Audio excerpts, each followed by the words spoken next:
What's he like? Where do I start? I thought, well, he's very smart, never got a grade in the school system, 11 A stars, 4 A's. Wow, my father says. Where did he go to university? Well, he just graduated from Cambridge with a double first, I say. I see the parents nodding approvingly. He couldn't have had much time to do much other than studying, and Mum says, well, as it happens, he currently helps run 2 major charities in the UK. Ah, says her father, trying to stump him. What does he do for a living? Well, he's just received tenancy as a barrister with one of the top chambers in London. Then I hear a thud under the table, see my girlfriend recoil in agony, and realise that her mum's actually kicked her. And I hear the whispered line, it'll stick with me for the rest of my life. Why did you choose that rubbish?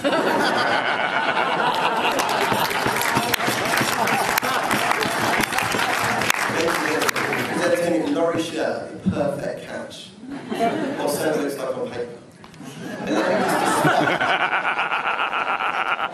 let me just dispel a few of those myths. Those of you who know my family well know that my father does a lot of international lecturing. Or, as we like to say, he goes on a lot of holidays. The benefit of this, however, is it meant that as we were growing up, Laurie and I also used to go on a lot of holidays. And that means we've shared a lot of hotel rooms together. It's with this in-depth knowledge that I wish to give Gaz a few warnings before the happy couple leave on their honeymoon. Gabby, when the lights go out, you're dropping off to sleep, you may be confused as to why there's an aeroplane taking off inside your bed.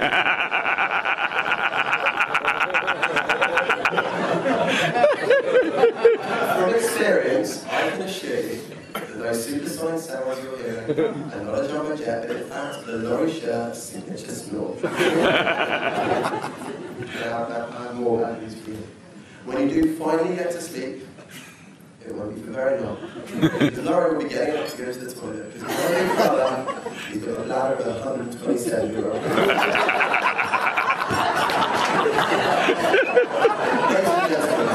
I mentioned earlier in my speech that Laurie's a very generous guy, devoting his time to 2 big charities.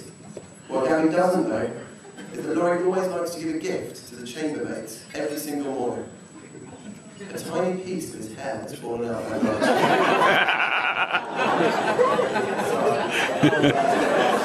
Those of you who think that 24 is a bit early to get married have to understand that, unlike my father, Laurie wants us to have hair on his wedding day. So we really couldn't do that much longer.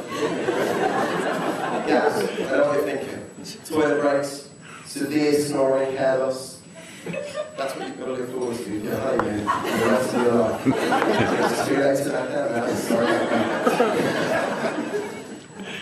Now, Laurie and I, we've always been very close, and we share many passions. But one thing we differ in is our love of sport. I remember back to a Wimbledon final about 10 years ago. We'd gone round to my auntie Elaine's. It was an epic. Sampras was just about to hit match point. We were on the edge of our seats, literally. And Laurie pipes up, Dad, can I have the keys to the car? Dad barely moves his eyes from the TV. What do you want them for? What do you want them for? I'm about to get my book. I'm getting a bit bored. Any friend of Laurie will understand that he's not particularly fond of sport.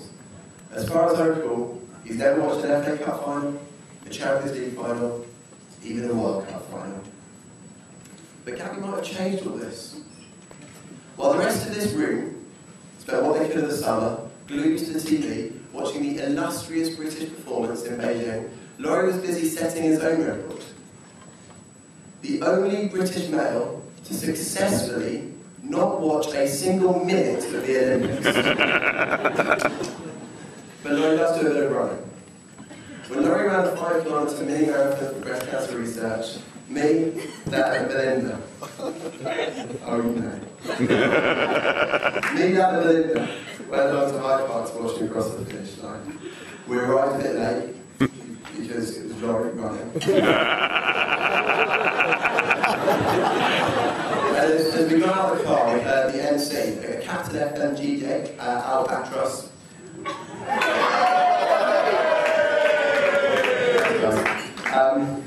We had the MC make an announcement. There's been a breakaway in the Girls Under 14 race. overjoyed by the announcement over the tannoy to over 1,000 spectators that indeed Laurie Sher had won at the under 14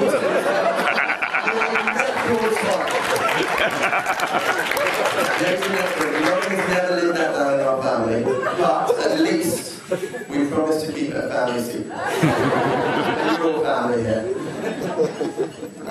Seriously now, a brother who doesn't like sport, that's pretty difficult. But one day, when please God, Laurie and Gabby decide to have a family, Laurie is going to be a father who doesn't like sport. And for this reason, I aim to be the most dedicated uncle that's ever been, providing my nieces and nephews with the greatest sporting education they could ever hope to receive. And with this in mind, I have a small presentation for the bride and groom.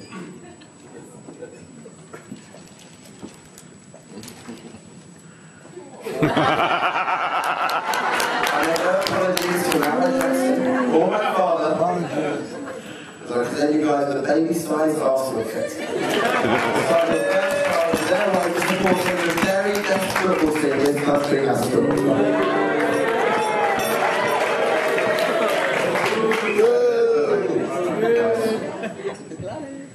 If we must stick with my brother's faults, I cannot mention his inability to correctly make the little choices in life. His colourblindness makes getting dressed without a fashion disaster exceptionally challenging, with many instances of him proudly parading in hot pink or very turquoise. Along with those poor choices, I still haven't forgiven him for incorrectly choosing accelerator over brakes when I led him in my car. Scratches remain.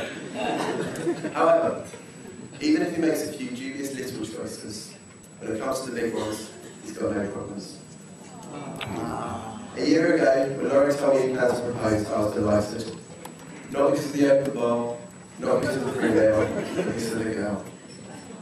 Gabby. First of all, I think I speak for everyone when I say you're absolutely gorgeous tonight.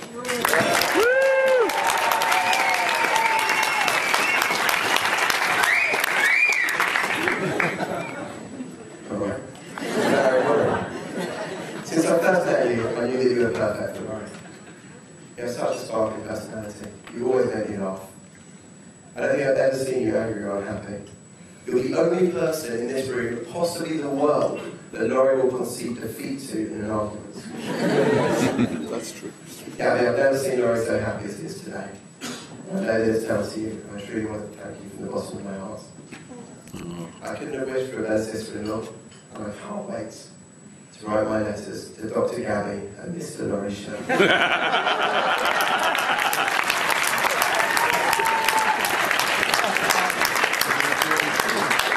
Laurie, up until now, everything I've said about you has been a jest, but I want to be serious for just a few minutes. On occasions such like these, it's important to remember those who aren't with us. I'd like to thank Robert Jackson for the kind words he said about my mother, Pepper, and I know how much everyone in this room joins us, wishing she could have been here tonight. When tragedy grips a family, it's important that that family stay close. And I'm not ashamed to say that I relied on my brother a lot during our tragedy. Laurie was a rock for me when I was growing up. And words can't describe how lucky Gabby is to have him, to help her through the difficult times, as well as celebrate the good. So many times in my life, when I have to make a decision, I've thought, what would Laurie do? And I use that as my ultimate accent. On average, I call him 3 times a week with random trivia, or even questions like, what should I do with my life? And he always has an answer. Laurie, you are, have always been, and will always be, my teacher, my mentor, my greatest friend. And I can't express how happy I am to share this moment with you. A wise man once said that a speech should have 3 parts. Stand up, speak up, and shut up. So before I do the last, I just wish to leave you all with a message from our South African family who couldn't be with us today.